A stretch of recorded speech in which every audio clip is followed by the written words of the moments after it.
On se retrouve cette fois côté Massy TGV avec vous, Franck Dubourdu. Bonjour. Bonjour Bertrand. Vous êtes le directeur de l'axe TGV Atlantique. Alors cette gare qui est juste derrière nous, elle a été inaugurée le 28 septembre 1991 et à l'époque, il y avait seulement 8 TGV quotidiens qui la desservaient. Aujourd'hui, il y en a plus de 45. Est-ce qu'on peut parler de succès inattendu? Oui, c'est un succès qui a mis un peu de temps à se dessiner, parce qu'il fallait changer les habitudes et que prendre le TGV, c'était aller dans le centre de Paris. Mais inattendu, non, pas vraiment, parce qu'en fait, lorsqu'on a imaginé cette gare, on a bien pris en compte le fait que l'Essonne était un département en croissance, que le sud de la région parisienne avait besoin d'un accès direct au TGV, et les voyageurs nous l'ont bien rendu. Mais elle était quand même assez décriée au départ, cette gare. Oui, elle était décriée. Mais elle a vite été adoptée en définitive. Pour se donner un ordre d'idée, c'est 2,6 millions de voyageurs par an. Ça veut dire qu'il y a des jours où on a plus de 10 000 voyageurs TGV dans cette gare. Donc le succès est là et l'ouverture des lignes à grande vitesse en 2017 a décuplé ce succès. Alors vous parliez du nombre de voyageurs tout à l'heure. Effectivement, il y en a eu 2 600 000 l'an dernier. Il y en avait seulement 700 000 en 2001. C'est assez spectaculaire, du coup c'est 4 fois plus en 20 ans. Et désormais, ces voyageurs, ils ont accès absolument à toute la France quasiment, et même au-delà.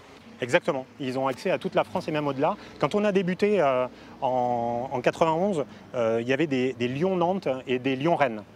Aujourd'hui, depuis Massy, on va en Bretagne, en Pays de la Loire, dans le sud-ouest et au-delà de Bordeaux. On va aussi à Lyon. Et à Bruxelles. Et à Bruxelles, tout à fait. On va à Strasbourg et donc on peut aller jusqu'en Allemagne.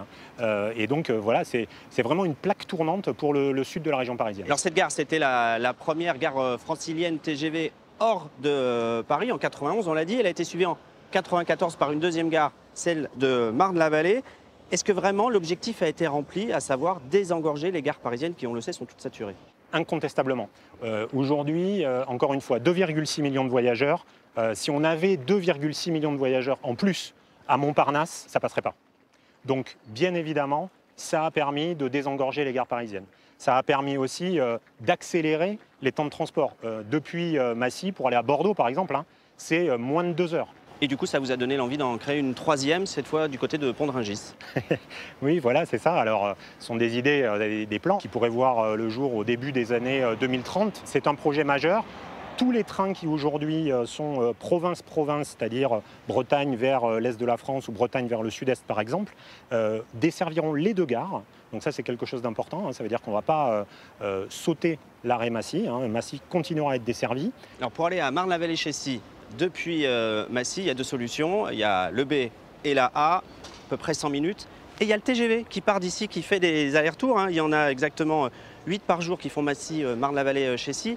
En 30 minutes, chrono, incroyable, mais c'est 29 € le billet. Alors ils sont commercialisés, mais c'est quand même un peu cher pour des trajets du quotidien. Je ne sais pas si c'est cher. Un quart de passe Navigo. Alors je ne sais pas si c'est cher. Ce qu'il y a de sûr, c'est qu'à ce prix-là, on a un marché et qu'on arrive à le saturer.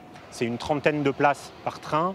Je rappelle juste qu'une rame TGV, c'est plus de 500 places. Donc ça reste quand même pour nous un peu l'épaisseur du trait. Et puis pour un RER, c'est 4 fois plus. Donc effectivement, ça ne peut pas transporter tout le monde. Non.